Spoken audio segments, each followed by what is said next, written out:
Comment est-ce qu'on peut expliquer ça? Utaifasiria namuna gani? Il y a des choses, ce sont des acquis. Ndugu, kuko vile vyenye Mungu alishakutupatia bilisha kwa mali yetu. Notre Dieu c'est un Dieu d'ordre et de paix. Mungu wetu ni Mungu wa taratibu na salama. Frère, ndugu, nous avons une paix. Tuko na salama. Un chrétien c'est un homme de paix. Mukristo ni mtu wa salama. Dans un message, katika ujumbe moja, un témoignage de Billy Paul, ni ushuhuda ya Billy Paul sur son père, juu ya baba yake. Dit Billy Paul, Billy Paul, tu as accompagné ton père dans son ministère. Ulisindikiza babake muukazi tu as vu des miracles. Uliona miujiza. Beaucoup de choses. Uliona vitu vya mingi. Tu as même vu l'ange du Seigneur. Uliona hata malaika wa Bwana. Quelle est l'expérience qui t'a marqué le plus? Sasa ni onjo kani kubwa nyewe ilikushika? Dis dans la vie de mon père. Ase maisha ya baba yangu, ce qui m'a étonné, mambo yenyewe ilikuwa inanishangaisha, c'est la maîtrise de soi. Ni ile utulivu ya baba yangu. On peut être dans une situation compliquée. Mambo ya nguvu sana. Mais il est calme. Lakini moyo kutulizana.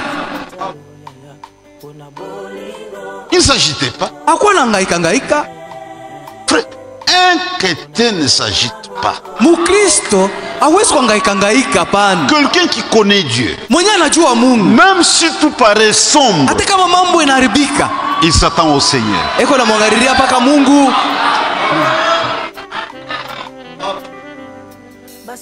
Même devant un obstacle, hata mbele ya zuizo mo fulani, il minimise la chose. Eko na asione hata kuiona.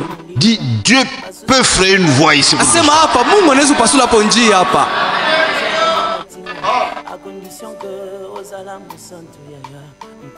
Regardez sur cette terre quelqu'un qui a des poches pleines d'argent. Il se sent vraiment en paix. Hein? Les poches sont pleines d'argent. Quand il a empoté, maintenant si personne l'argent, il devient troublé.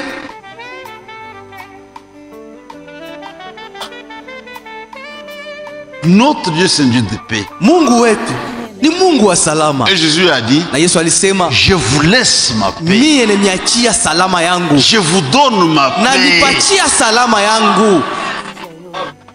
Ça dit, on peut être malade. Tunaweza kuwa maladi, sans argent, bila franga, sans nourriture, bila chakula, en difficulté, magumu ya nguvu. Mais on a la paix du cœur. Lakini katika moyo tuko na salama. On est calme. Tuko wenye kutulizana. Comment ça va? Habari kani? Ça va très très très bien. Salama iko. C'est une vie étrange. Ni maisha yenyewe nachana na maisha ya watu wengine. Le Seigneur n'a-t-il pas dit? Bwana alisema, heureux ceux qui procurent la paix. Heri benye kuleta salama. Ils seront appelés fils du Très-Haut. Kwa sababu bataitwa kwa wana wa Mungu. Comment toi, namuna kani wewe, quand tu es dans une famille, ukiingia tu mnyumba mo fulani, ce sont des problèmes. Huko unaenda kuchokoza paka mambo. Tu opposes les frères, unaenda kupiganisha banduku, tu opposes les sœurs, unapiganisha badada, tu es conflictuel. Wewe uko kwa mafitina. Non, non. Hapana. Non, non. Hapana. Tu as même des ennemis. Upo na badui. Des choses graves. Mambo ya nguvu. Peut-être des filles qui viennent dans la même église, utakuta banduku wengi wanaingia mkanisa moja, qui ne se parlent plus. Lakini abasumburi yake. Nous sommes des enfants de paix. Tuko batoto ya salama. Nous procurons la paix. Tuko naleta salama. Quelqu'un qui a Dieu, mtu yule mwenye na Mungu, il peut vivre avec un homme qui n'est pas juste. Anaweza kuishi na mtu mwenyewe ana Mungu. Et le mettra à l'aise. Na atamweka musalama. Lui va encaisser. Ye atakuwa anaitikia na kuvumilia yote. Il va supporter. Atavumilia yote. Il va l'aider. Na kumsaidia ule mtu wa maisha mbaya.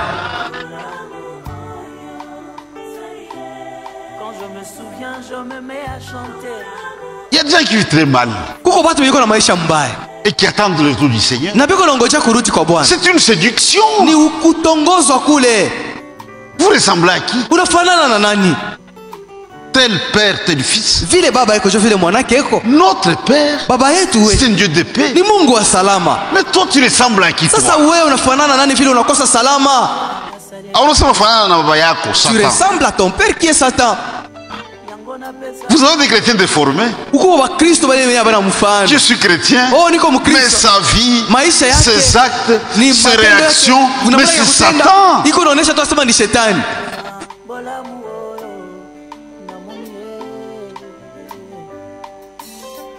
Tous les troubles, c'est lui l'auteur. Même dans l'église, trouble fait. Et il se vante même. Non, frère. Nous avons une nature.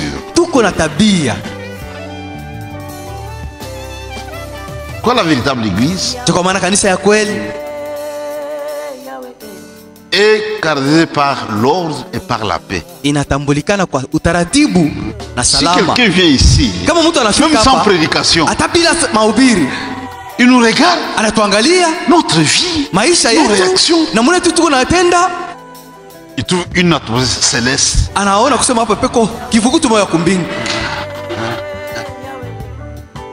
Satan, lui, sont des troubles. Il était un précipité. Ici, vous ne vous parlez plus. Mais comprenez que vous allez rater le retour du Seigneur. Sinon, vous allez amener du trouble au ciel. Vous n'y serez pas là. Comprenez, c'est facile.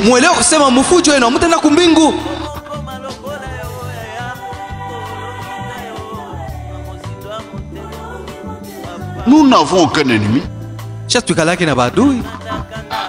N'est-il pas écrit? Bénissez toujours.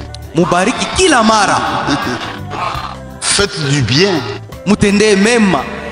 à tous ceux qui vous maltraitent. Frère, c'est une vie étrange. Quelqu'un fait du mal, vous lui retournez le bien. C'est vraiment difficile. C'est ça le christianisme. Si ton ennemi a faim, donne-lui à manger. Nous échouons parce que nous nous croyons plus intelligents que Dieu. Les voix de Dieu ne sont pas nos voix. Ce sont des voix étranges. Suivez ça, vous donnerez raison à Dieu.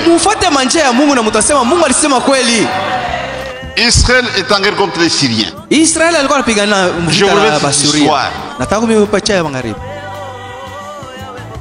Les Syriens étaient troublés. Tout leur plan était déjoué.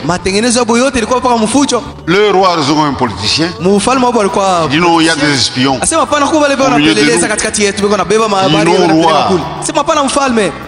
Je vais t'expliquer ce qui nous arrive.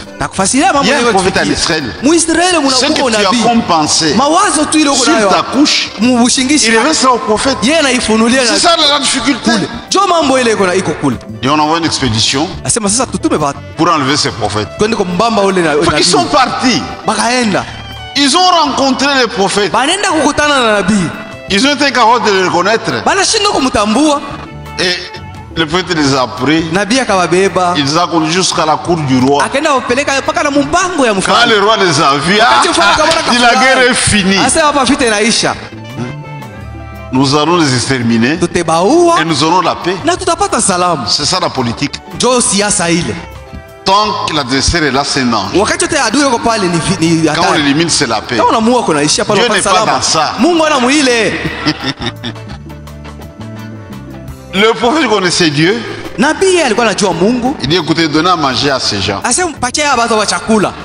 Ils ont mangé. Retournez même chez vous. Mais la guerre était finie. Quand vous faites du bien à votre ennemi, mais il est désarmé, vous aurez la paix. C'est terrible. Ce sont des voix de Dieu. Même dans l'église, Dieu peut discipliner l'église.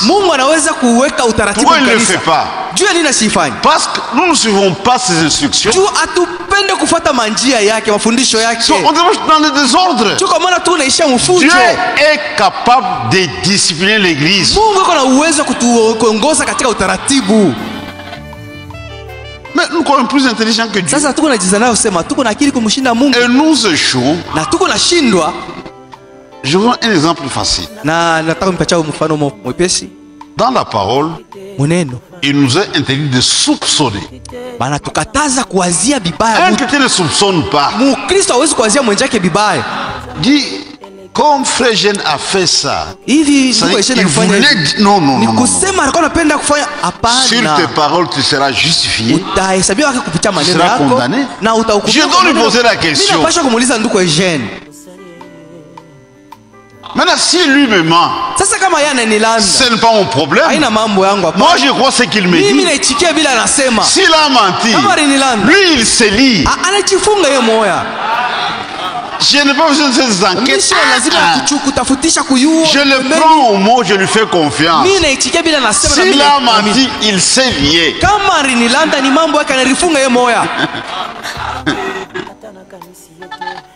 Pour réparer, il doit revenir vers moi et corriger la chose. Frère, pardonne-moi, j'ai menti. Mais qu'est-ce que nous faisons? Non, frère. Il refuse. Même si j'ai vu, s'il refuse, c'est une contestation. Nous laissons la chose entre les mains du Seigneur. Et on avance. Dieu va s'en occuper. Quand vous honorez Dieu, Dieu va vous honorer.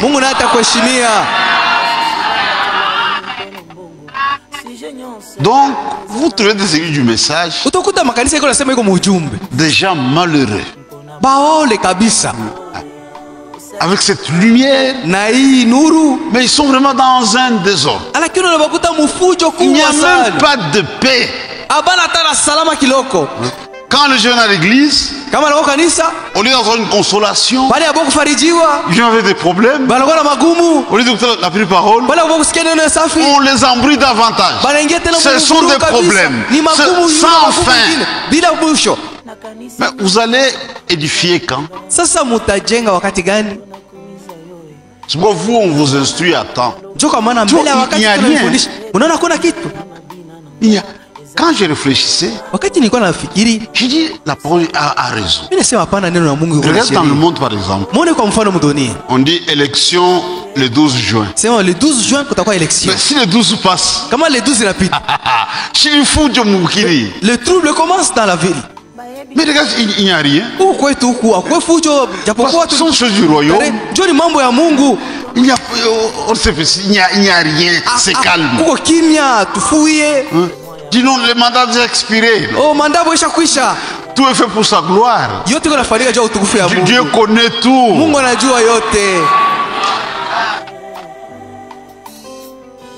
Il y a des églises, églises malheureuses. J'ai toujours dit, frère, nous avons des avantages. Nous vont peut-être manquer les choses du monde. Mais nous avons des choses que Satan ne peut pas nous arracher. Quand nous venons ici, nous venons dans sa présence. C'est-à-dire, il y a la consolation ici. Il y a l'édification. Il y a des instructions. Vous venez fatigué. Quand vous retournez, Dieu vous console. Vous avez un problème, Dieu vous parle. C'est le meilleur endroit au monde. Parce que c'est dans sa présence.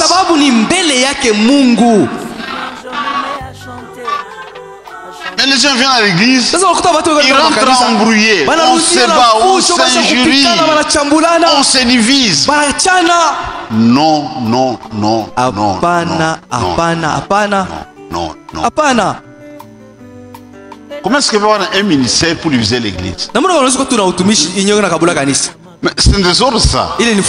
Dieu a donné ça pour l'édification du corps de Christ. Même les dons là-bas, c'est pour l'utilité commune. Mais c'est devenu maintenant ton don. Nous on est contre mon don. Ça c'est ton don. Les dons de Dieu, c'est pour l'utilité commune. Si Dieu te donne un don, les bénéficiaires c'est nous.